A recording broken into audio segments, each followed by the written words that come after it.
Welcome back to the Budget Gamer channel, where we bring you critical and in-depth reviews of just about every indie game we can get our hands on, and today we're going to be taking a look at Dadish for the Nintendo Switch. And while the main character is both a dad and a radish, by playing the game I feel like I learned a lot of valuable lessons about parenting.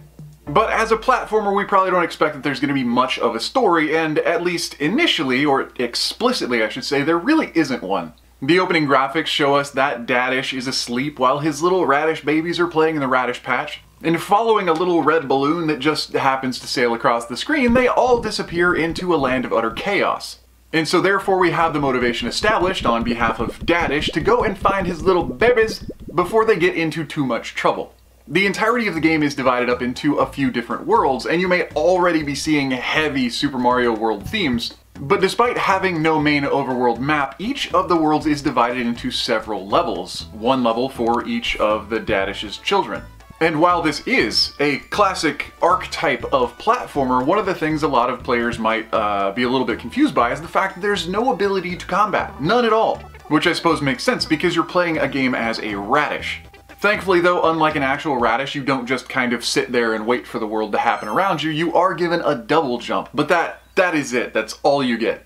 Which means that every trap, every enemy, and every obstacle pretty much just has to be navigated and avoided, which puts a very different spin on the platforming genre that we might expect from jumping on enemies' heads or using swords and arrows to make it past perfectly placed and perfectly timed enemy interactions. Much akin to the genre of a technical platformer, though thankfully, since you have no ability to engage in combat whatsoever, and it is a one-touch death mechanic, whether that's spikes or enemies, each of the level sections in Dadish are actually pretty short, and some of them that are stretched out just a little bit longer may even offer a checkpoint.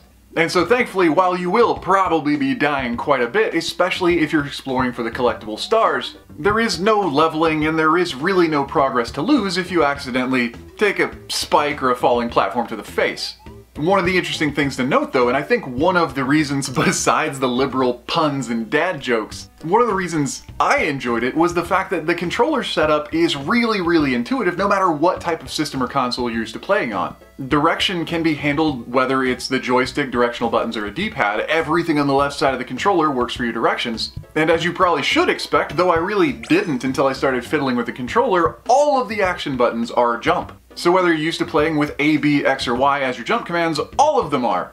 And that combined with the fact that the platforming mechanics are actually really tight. Overall, without the cute characters and the cute visuals, it is a pretty darn solid platformer. But looking at Dadish visually, as I've already hinted to a couple of times, because honestly the visuals are a pretty big draw, there is a heavy Mario World style aesthetic that's been overlaid over the course of the entire game. And whether that's looked at in the color palette or the general themes, or even just the feel of the style of the movement of the characters and enemies, if you were a Mario fan in the 90s, then you're probably going to feel really at home in Dadish. The audio package as well is fairly impressive. The chiptune music is kind of poppy and upbeat, and one of the weird details that I didn't really notice until about halfway through the game is that the level's music doesn't start until your radish pops out of the ground. And I don't know why, but that felt like a really cool touch, like there was no pressure to start the next level right off the bat. I could take a breath and recuperate from the platforming, but as soon as I was ready to go, the music was there on cue to keep me motivated. But that being said, with all this liberal praise, which Dadishes actually do, there are a couple of things that a player might want to be aware of before diving into the game, and first and foremost, as with a lot of indie titles, is actually the length. While there are about 40 or so levels in Dadish, they are shorter technical platforming levels, more along the lines of environmental puzzles than anything else. And with only the ability to jump and avoid enemies and obstacles, there's not too much you can pack into a level to really draw it out without being unfair. And so thankfully the developers didn't do that, but the result was a short game. Even considering the boss fights at World End that only take about 5 hits to conquer, the total game, even for a slightly more novice level platforming gamer, might take about 2.5 to 3 hours. And unfortunately this does draw us to the second consideration for the game, which is the fact that its native price tag is about $9.99 USD. Now thankfully the reason I actually picked this game up today was because I got it on sale for $1.99, which I think is way more than worth it for a couple hours of really solid gameplay and 40 different dad jokes with some dry on-point humor.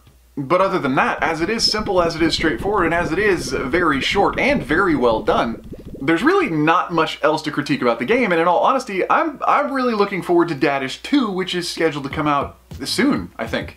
Because I'm hoping to see what the developers are adding. Already through 40 levels, there's a different mechanic or a different trap set up through every single one of the levels, and with the dry humor, it was just a really great experience. But anyway, that does about wrap up the review of Dadish now on the Nintendo Switch. So if you enjoyed the review, or especially if you found it helpful, feel free to throw us a like or a comment to show your support, and don't forget to click that little bell icon when you subscribe to stay updated with the latest content. Because as you can see, there are new and unique indies coming out literally every single day, and I'm still discovering ones that have come out a long time ago that I've never even heard of.